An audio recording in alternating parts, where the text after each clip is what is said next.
Everyone in the world will have an opinion on something, and there is no subject with a wider range of opinions than movies and TV shows. Everyone is entitled to their own opinions, and not everyone on this planet will love everything. Today, I looked at the Agents of S.H.I.E.L.D. subreddit and saw a post about an article ranking every single Marvel television show made since 2013, and they are all ranked in a very controversial way.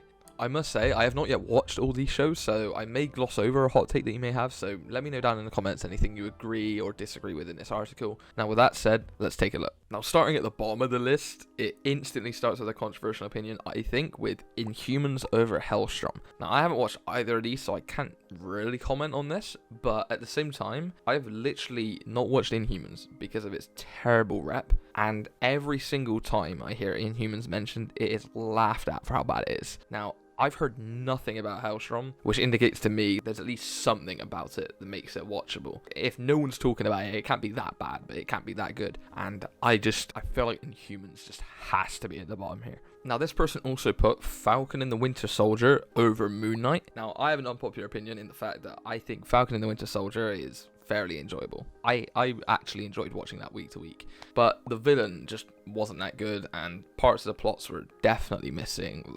But with Moon Knight, for me, it was a lot more interesting constantly week to week, and those constant personality changes just made it feel so unique and so fun. The story was definitely more fleshed out and just gave a more well-rounded one-off season. One opinion on here I know people are going to disagree with is Luke Cage being at number 8. I actually really like Luke Cage.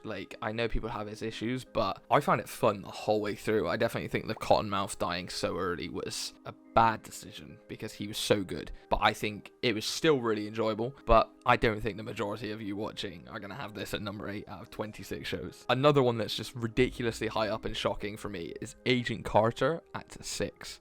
I had some good fun with this show. It has flaws, but season 2 had so many more. The story of season 2, it was just not that good. I enjoyed the characters and the setting was really good, and honestly some of the humor, but the story, it was almost like there was no story to me. It was really poorly done. Season 1 was pretty fun though, and I quite like that one. Now, Jessica Jones being at number 4, I have not finished this show. I enjoyed the first season. It just didn't draw me in enough to make me want to finish it and watch the other two. From what I've heard, the other 2 seasons aren't as strong. I can't actually validate that myself because, again, I haven't watched those, but I feel like having this at 4 is crazy compared to what's below it. Now, another one may be a hot take. I'm not too sure. I feel like these shows are very different, so it could go either way for you, but WandaVision being over Daredevil. So WandaVision number 1, Daredevil number 2. Like I said, they are completely different styles of show. Now, I liked WandaVision during its release due to the hype, but I feel like I do not remember the actual show being as brilliant as people say it is. I kind of struggled with the first 2 episodes getting into it. It was harder to watch. The mystery throughout was really cool. I think the ending was decent, but probably not the best ending you could have to the season. I like WandaVision during its release, and I think that's mainly due to the hype because I don't really remember much about the show and my excitement for it. It was more my excitement for going online and seeing theories and making my own. Whereas for me, Daredevil is just, I felt like more my style of show.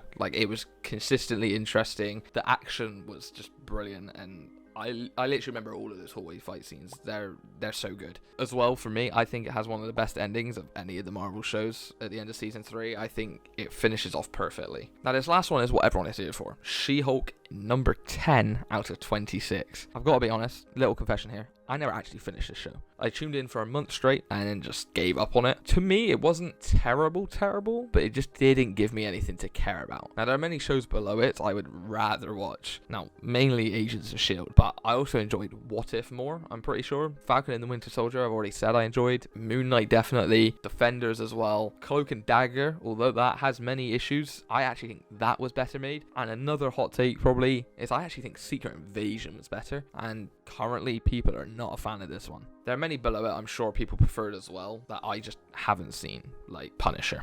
A surprise to many, I'm sure, but I think I enjoyed Iron Fist more than what I saw of She-Hulk. And I only watched the first season of Iron Fist, which is generally regarded as the worst of the Netflix series. To me, She-Hulk is just way too meta and ridiculous. The fourth wall breaking just didn't feel right for her character. I don't know what makes Deadpool's work for me and hers not. I guess his character just works better for that. There were just many things about that show that just put me off, and it just didn't sit right with me. I must clarify again that everyone has their opinions, and they're all valid, as art is just subjective, and the person that made this AV Club article should not receive any hate for this at all. I was just genuinely shocked by these placements. Hopefully you enjoyed this discussion and this slight insight into my biases. If you enjoyed this video, I'm sure you love seeing spicy hot takes, so why not check out this video on some of the hottest Agents of S.H.I.E.L.D. takes.